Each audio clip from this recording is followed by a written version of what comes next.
guys, hindi ko akalain guys na ma-approve ako sa application na to. Alam nyo ba guys, almost a year or 2 years, 3 years, basta hindi ko na alam din talaga kung kailan ako huling nag-apply dito. And guess what? Ngayon po na-approve yung aking application at di ko akalain na ganito siya kaganda. Hindi lang pala siya 30 days to pay. Installment pa guys. Sobrang nakakatulong to. Once na malaman mo na may gantong offer pala tong loan application na to, talagang mapapawaw ka. As in, sobrang nakakatulong yung kanyang loan terms. Hindi mo kailangang magbayad ka agad within just a month lang, within just 2 months. But yes, legit siya guys. Until August, yung aking repayment period, yung aking overdue. So dito guys, i-share ko po itong loan application na to na available dyan sa Google Play Store. Baka nalalampasan nyo itong loan application na to, pero maganda pala. And for today's video nga guys, ang pag-uusapan natin is si Peso Cash Safe Online Loan na under po ng My Loan Lending Investor. So as of now guys, 4.4 stars po ang meron siya at 157,000 reviews. Yes, ito pala yung mga loan application na akala natin is wala lang, pero maganda pala. So ito guys, yung mga sinasabi ko dito guys is based on my personal experience talaga. Kaya kung hindi mo talaga personally susubukan yung mga loan application, hindi mo talaga masasabi na, pangit yan, maganda to, ganyan. Hindi.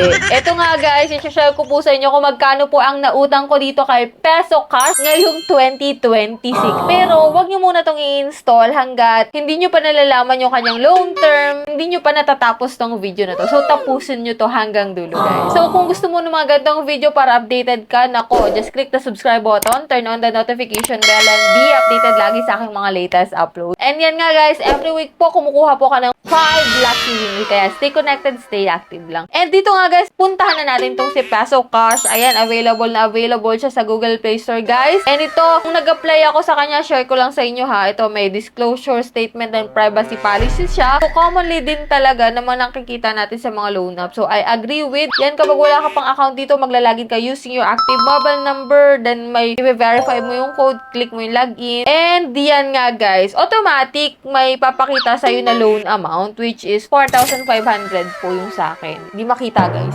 Ayan, 4,500 yung in-offer niya sa akin. Kasi nakapag-apply na ako dito before guys. And nakalagay dito guys na 30 days, 60 days, 90 days, yung kanyang repayment period. So talagang totoo ha, talagang legit yung pinapakita niya. So ang loanable amount daw is from 1,000 to 9,500 pesos. Pero for me, 4,500 yung direct talaga na pinaloan niya sa akin. So kinili ko tong apply. And dito meron silang permission disclosure. I agree with tayo. And kung makikita mo dito guys, from 1,000 to 4,500, ang max pala dito is 50,000 pesos. So ang loan period is 120 days. So ang daily interest niya is 22.5 pesos. Total interest is 2.7. So total amount to be paid is 7,200 pesos. So 4,500 guys yung ma-receive natin. At yes, halos buo ko pong na-receive yung nautang ko dito. Alam nyo ba, doon sa 4,500, may pumasok po sa GCash account ko na 4,320 pesos. So, balik, kumurot lang sila ng 180 pesos. So, siguro sa transfer fee na rin. And yan nga guys, total amount to be paid is 7,200. Pero, wait lang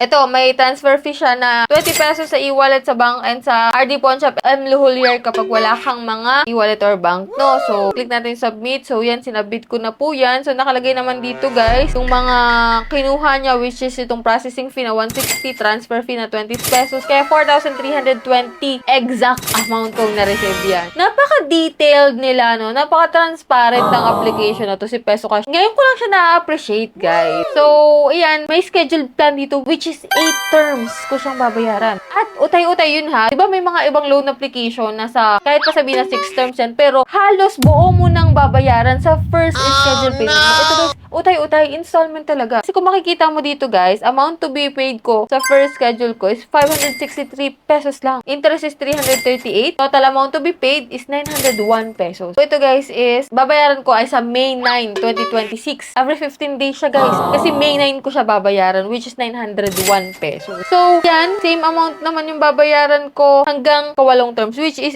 hanggang August 22, 2026. Biruin mo, every 15 days, Hindi, installment talaga siya, guys. Anyway, dun sa 4,500 at kung babayaran mo siya in total repayment, yung full payment talaga, 7,200 is big amount talaga para sa service fee at interest. Pero kung yan ay installment mong babayaran, pautay-utay, talagang hindi mo mararamdaman, guys. Pero, nasa sa inyo pa rin yung desisyon kung maglo-loan kayo dito or hindi. Pero para sa akin, guys, parang okay siya. Kasi biruin mo, hanggang August ko siya babayaran, installment. Every 15 days yung bayaran. Okay na rin. Para sa akin, para sa akin yun, baka mag-disagree kayo sa akin. Pero okay lang din talaga mag-disagree kayo kasi opinion nyo yan, guys. Anyway, let me know pa rin para at least makatulong din sa ibang mga gustong makautang dito kay Peso Cash kasi baka sa akin lang ganito, sa account ko lang ganito. May mga ganung case kasi, no? Minsan, di applicable sa ibang account, no? Malay mo nga naman, this year, nagbago siya, nag-improve siya, kaya may ganito siya, installment. Naging installment basis na siya, guys. Anyway, nasa sa inyo pa rin yung decision kung go kayo dito or hindi. At least pinakita ko sa inyo yung details ko dito kay Peso Cash. At yun nga, guys, legit siya. Kasi kung makikita mo dito, guys, magpipay now na ako ng 901 sa May 10, 2026. So, biglang nabago, no? So, yan, ipapakita ko lang sa inyo yung bill ko, may bill ko na legit talaga siya na